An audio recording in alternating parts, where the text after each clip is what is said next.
বাবা মার সঙ্গে বলে কোনো লাভ নেই, কাজেই কাউকে কিছু না জানিয়ে বাড়িতে রওনা দিলাম। সন্ধ্যার বেশ পরে বাড়িতে পৌঁছালাম। মা আমাকে দেখে অবাক হয়ে তাকিয়ে রইলেন, কারণ আমি গতকালকেই বলেছিলাম তাকে সামনে আমার পরীক্ষা শেষ হওয়ার আগে বাড়িতে যাওয়া সম্ভব না।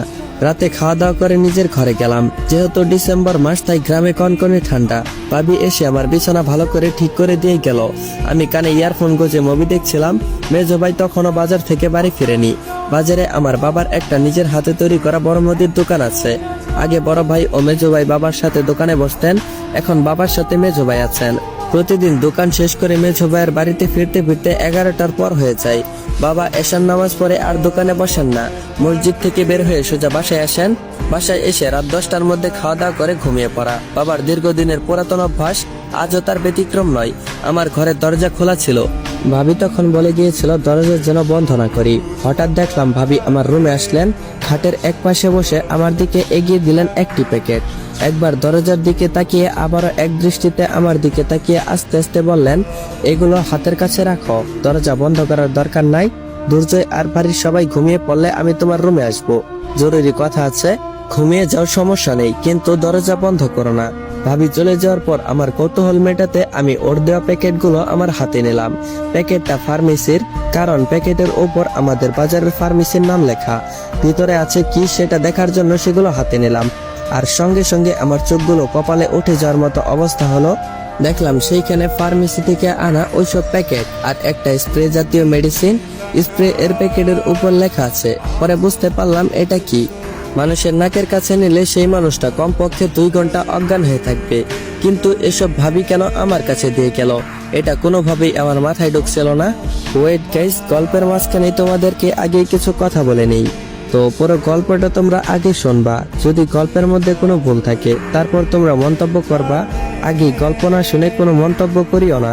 আসলে এই গল্পটা খুবই রহস্যজনক, তাই আগেই বলে দেওয়া হলো যে পুরো গল্প না শুনে কেউ আজেবাজে মন্তব্য করবেন না। যদি আজেবাজে মন্তব্য করতেই হয় তো পুরো গল্প শুনবেন। যদি মনে হয় যে না গল্পটা ভালো না বা গল্পতে ঝামেলা আছে, তাহলে পরবর্তীতে কমেন্ট বক্সে জানিয়েছেন, আমি তারপর আর পরের পর্ব দিব না। তো চলেন আর কোনো কথা না বলে গল্পে ফিরে যাক। ভাবনায় এতটাই ডুবেছিলাম যে কখন মেজো ভাইয়া এসে আমার দরজার সামনে দাঁড়িয়ে আছে আমি বুঝতেই পারিনি। ভাইয়া বলল, কিরে, কাউকে কিছু না জানিয়ে হঠাৎ বাড়িতে আসলি যে, কোনো সমস্যা হয়েছে? মেজো ভাইয়ার প্রশ্ন শুনে চমকে উঠলাম। তাকিয়ে দেখি ভাইয়া আমার হাতের প্যাকেটের দিকে তাকিয়ে আছে। তাই আমি সেগুলোকে তাড়াতাড়ি কম্বলের ভিতরে ঢুকিয়ে ফেললাম আর বললাম, দুর্জয়কে দেখতে মন চাচ্ছিল। ভাইয়া বলল, ও দরজা খোলা রাখছিস কেন? ওটা উঠে দরজা বন্ধ করে দে, তারপর ঘুমিয়ে পড়। আমি বললাম, আচ্ছা ঠিক আছে। আমি ভাইয়ার পিছনে পিছনে গেলাম দরজার কাছে, কিন্তু দরজা বন্ধ করলাম না। যেহেতু ভাবি দরজা বন্ধ করতে নিষেধ করেছেন, তাহলে দরজা খুলে রাখতে হবে। তাছাড়া সেবার বাড়ি থেকে যাওয়ার সময় ভাবির রহস্যজনক কথাবার্তা, আবার আজকে হঠাৎ করে কল দিয়ে জরুরিভাবে আসতে বলা, এখন আবার প্যাকেটে বিভিন্ন জিনিসপত্র, সবকিছু মিলিয়ে আমার কৌতূহল আকাশচুম্বী। প্যাকেটটা বালিশের সাইডে রেখে আমি শুয়ে পড়লাম। শীতের রাতে কম্বলের নিচে গেলে ঘুম আসতে বেশি সময় লাগে না। তাছাড়া বরাবরই আমি রাত 12টার মধ্যে ঘুমাতাম। মোবাইল হাতে ছিল। ভাবি তার ঘর থেকে আমাকে মেসেজ দিলেন, লিখলেন, প্যাকেটটাতে কি আছে দেখেছো? আমি বললাম হুম। ভাবি বলল, কেন দিয়েছি জানো? আমি বললাম না। ভাবি বলল, তুমি কি জানো তোমার মেঝো ভাবি কিভাবে মারা গেছে?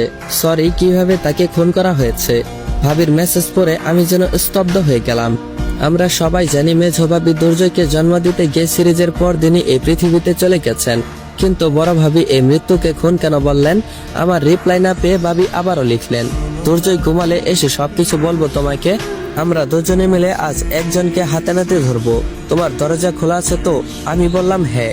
খোলা রাখার দরকার ছিল না, তুমি আসার সময় কল দিলেই হতো। ভাবি বলল, না হতো না, তুমি একবার ঘুমিয়ে পড়লে তোমাকে 1000টা কল দিয়েও পাওয়া যায় না। আমি বললাম, আচ্ছা মেঝো ভাবিকে আসলেই খুন করা হয়েছে? ভাবি বলল, হ্যাঁ, তাকে খুন করা হয়েছে। ধৈর্য হারিও না হৃদয়, যে কথা সবাইকে অনেক আগেই জানানোর দরকার ছিল সেটা তোমাকে অন্তত আজকে বলবো। আমি বললাম, আচ্ছা ঠিক আছে, কখন আসবে? ভাবি আর মেসেজ সিন করে নাই। আমি 3টা মেসেজ করি কিন্তু কোনো উত্তর নাই। কখন ঘুমিয়েছিল জানি না। হঠাৎ কিছু একটা শব্দ পেয়ে সজাগ হয়ে গেলাম। চারদিকে তাকিয়ে দেখি সবকিছু অন্ধকার, কিন্তু আমার মুখের উপর মশারি। হঠাৎ কি মনে করে যেন বালিশের সাইডে প্যাকেট চেক করতে গেলাম, কিন্তু আশ্চর্য, প্যাকেট কোথাও নেই। মোবাইলের আলো জ্বালিয়ে ভালো করে খুঁজলাম, কিন্তু কোথাও দেখতে পেলাম না। আমি তাড়াতাড়ি ভাবিকে কল দিলাম। নাম্বারে কল গেল ঠিকই, তবে রিসিভ হলো না। পরপর 4 বার কল দিলাম কিন্তু কোনো রেসপন্স নেই। আমার কেন যেন সন্দেহ লাগছিল। ভাবি সম্পূর্ণ আমার বিপরীত। তাকে যত রাতেই কল দেই না কেন সে রিসিভ করে। হালকা মেসেজের শব্দ পেলেও তার ঘুম ভেঙে যায়। আমি তাড়াতাড়ি বাতি চালিয়ে ভাবির ঘরের সামনে যাই। দরজায় হাত রাখতেই দরজা খুলে গেল। আমি মোবাইলের বাতি জ্বালিয়ে তারপর ভিতরে গেলাম। বিছানার কাছে গিয়ে ভাবি ভাবি বলে ডাকলাম, কোনো শব্দ নেই। বাহিরে বিড়াল ডাকার শব্দ। গভীর রাতে বাগানে শিশির পড়ার শব্দটাও যেন ভয়ঙ্কর। ভাবির মুখে আলো দিলাম, কয়েকবার ডাকলাম কিন্তু কোনো সারা শব্দ নেই।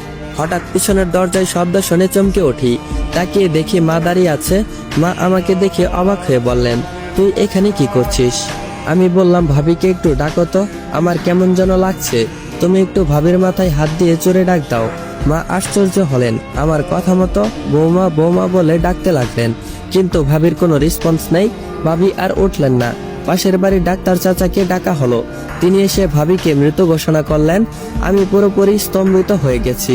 ভাবির দিকে তাকিয়ে রইলাম। ভাবি এইভাবে হঠাৎ করে মরে গেল, নাকি তাকে কেউ মেরে ফেললো? জানি না, আমি কিছুই জানি না।